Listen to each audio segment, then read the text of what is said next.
2023년 1월 1일 날의 영상이 공유될 것 같습니다. 그래서 우선은 23년도에 하시고자 하시는 일 다 잘 되시기를 바라는 마음 먼저 전달해 드리고요. 23년도에 여러분들의 인생이 활짝 피어났으면 좋겠습니다. 아울러 제 인생도 좀 잘 피어났으면 좋겠습니다. 22년은 잘들 보내셨죠? 지나고 난 것들은 우리가 어떻게 정의하느냐에 따라서 우리에게 큰 교훈이 될 수도 있고 또는 후회가 될 수도 있습니다. 좋은 것을 배웠다라고 생각하면 앞으로의 삶에 대한 어떤 해결점이나 경험치가 사용될 수 있기 때문에 긍정적인 결과가 더 많이 생길 거란 예상치가 있죠. 반대로 지난 일들에 대해서 너무 후회하고 안타까워하면 거기에 내가 마음이 쏠리면서 내일보다는 과거의 후회에 더 많이 시간과 감정을 쓰게 되잖아요. 그게 과연 더 좋은 것인가 이런 생각 해보게 됩니다.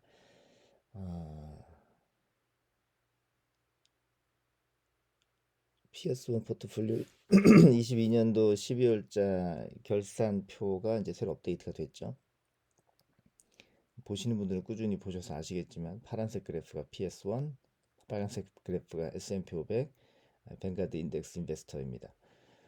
저번 11월 달에는 이게 이제 반짝하고 한번 올라갔다가 이번에 다시 또 퉁 하고 떨어졌죠. 그래서 이제 바닥을 다지는 것이냐 아니면은 쿵쿵쿵 내려올 것이냐 뭐 이런 얘기들도 있는데요. 모르죠. 그거 알면 뭐 누구나 다 부자 되겠습니다. 근데 그런 일은 없고요. 그냥 꾸준히 투자를 이어가는 것만이 유일한 답이 되지 않을까 싶습니다. 성과가 업데이트가 돼서 벤치마크 결과 먼저 보고 가려고 해요. 피어슨과 뱅가드 S&P 500 인덱스 인베스터 두 개 놓고 보면 15년 이제 16년 17년 정도 되겠네요. 기간이. 그럼 만 불이라는 것을 투자했을 때 동일 기간 동안에 한 4만 불 이상씩은 다 올라갔고요. 연평균 수익률도 8%나 9%씩 올라가고 있습니다. 나쁘지 않은 수익률이죠. 이게 지금 여기까지 떨어진 상황에 대해서 전고점 대비 한 20, 30% 떨어진 상황에서도 이런 얘기가 나온다는 것은 괜찮은 내용인 거죠. 30% 떨어진 거는 아깝긴 한데 여튼 근데 이제 피어스원의 장점은 다시 한번 말씀드리지만 출렁임이 적다. 출렁임이 적다는 것은 좀 마음이 편안하죠. 투자하는 사람의 마음이 편안하죠. S&P 500 좋은 줄 알지만 이런 식으로 쾅쾅 떨어지면 뭐라 그럴까요? 투자를 계속 지켜가기가 어렵죠. 물론 이렇게 많이 떨어졌을 때 추가 매수 들어가는 기회로 보는 사람이라면 흔들림이 없겠습니다만 일반적으로 인덱스 투자 그리고 장기 투자하시는 입장에서는 이런 완만한 우상향의 그래프가 훨씬 우수한 결론을 도출해내게 됩니다. 최대 하락폭이 S&P 500이 50% 마이너스 50% 이때 나타났던 거고요. 피어스원은 올해 나타났습니다. 이게 이제 그래프를 보면 나스닥의 상승기 이때 이제 돈 풀기 때부터 쭉 따라온 것 아니겠느냐라고 보시겠습니다만 또 그와 함께 요즘의 금리 하락은 돈 풀기와 반대되는 금리 인상에 의해서 떨어지는 것 주가가 떨어지는 것 아니겠느냐로 볼 수 있겠습니다. 뭐 그렇더라도 요 이전 기간에도 꾸준히 상승을 해왔었던 기간들이 있기 때문에 그렇게 나쁘지 않을 것이라고 보고요. 또 필요한 일이 있으면 여러분들과 함께 포트폴리오 업데이트로 소통을 하도록 하겠습니다. 자, 그러면은 벤치마크 결과 요거 일단 보았고요. 그 다음에 올해 석 달간 한번 보겠습니다. 석 달간 뱅가드 S&P 500은 7% 상승했는데 피어스원은 0.15 상승했습니다. 1년간 역사적인 해죠. S&P 500은 18% 떨어지고 피어스원은 29% 떨어졌습니다.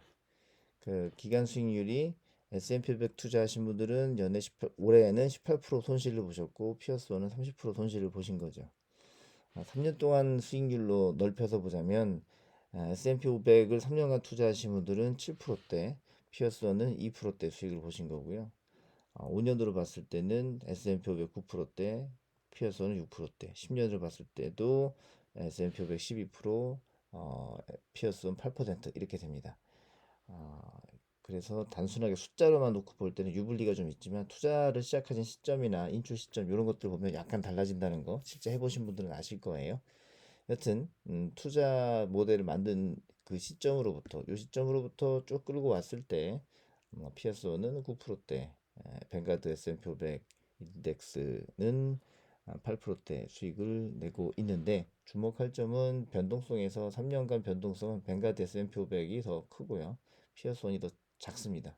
즉 덜 출렁이는 것이 어느 쪽이냐라고 하면 피어스원이 덜 출렁이는 것이죠.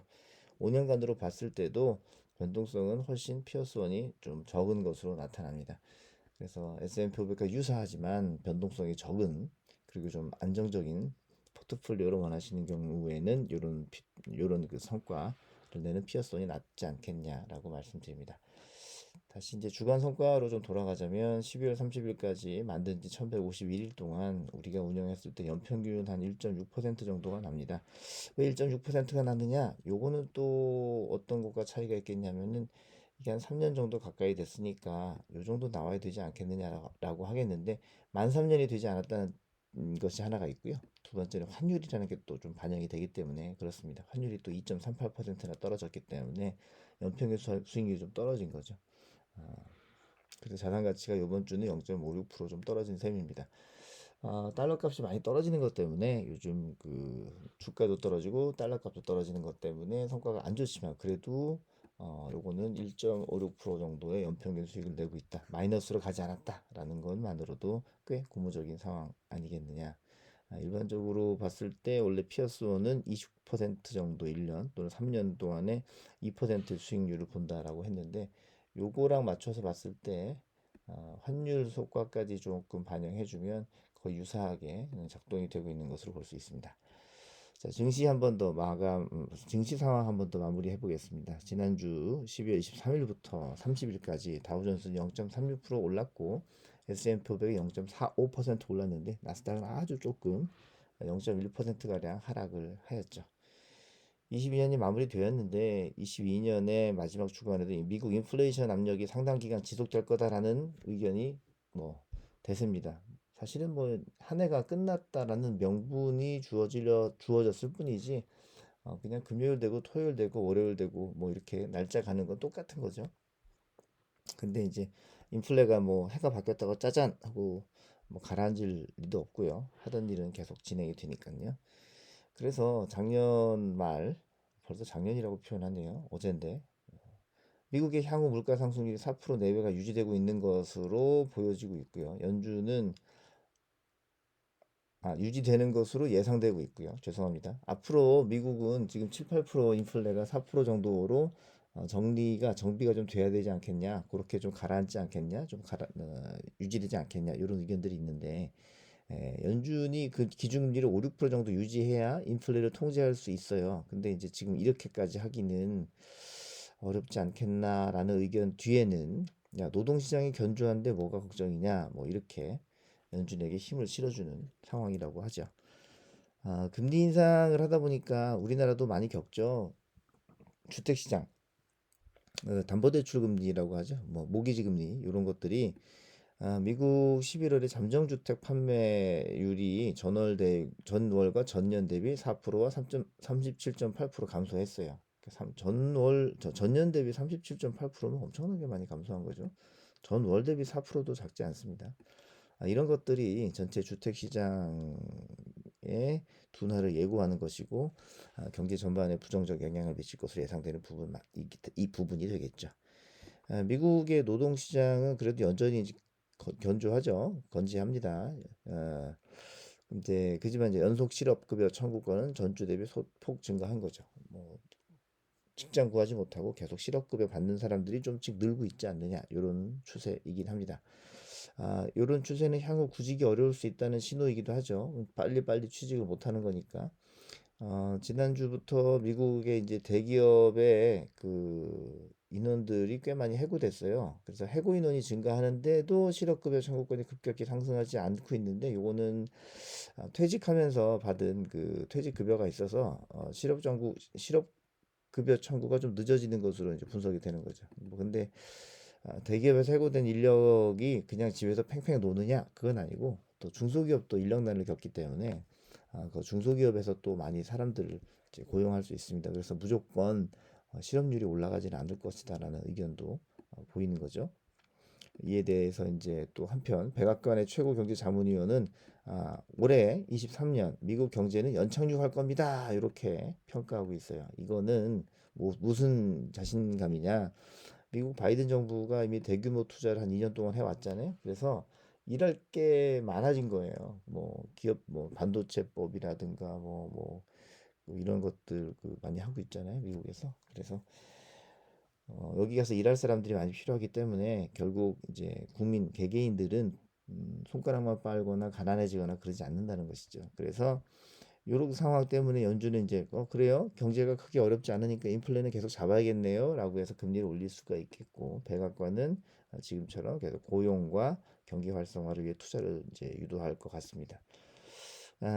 지난 한 십몇 년 동안은 연준이 돈을 풀어서 경기를 이끌었죠. 근데 이제 지금은 그 바톤이 미국 정부에게 정부의 투자 형태로 넘어간 것 같아요.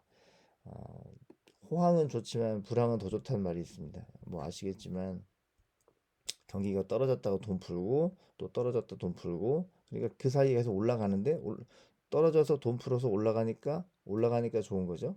떨어질 때는 돈 푸니까 좋고 올라갈 때 올라가서 좋고 이게 이제 계속 반복이라 이런 꾸준한 우상향이라면 더 깊은 곳에서 살 수 있을 때 우리의 수익은 더 극대화되는 거니까 우상향은 좋은 건데 떨어졌다가 우상향은 더 좋은 거다 이런 개념 아니겠습니까? 뭐 일희일비하지 않고 다들 요즘은 잘하고 계시는 것으로 알고 또 저도 많이 배우는 부분들이 있죠. 유튜브에서도 많이 배우죠. 여러분들께서도 23년도에 좋은 일 많이 만드시고 또 원칙 세워서 계속 투자가 이어갔으면 하는 마음 있습니다. 부자 되시고 행복한 한 해 되시길 바랍니다.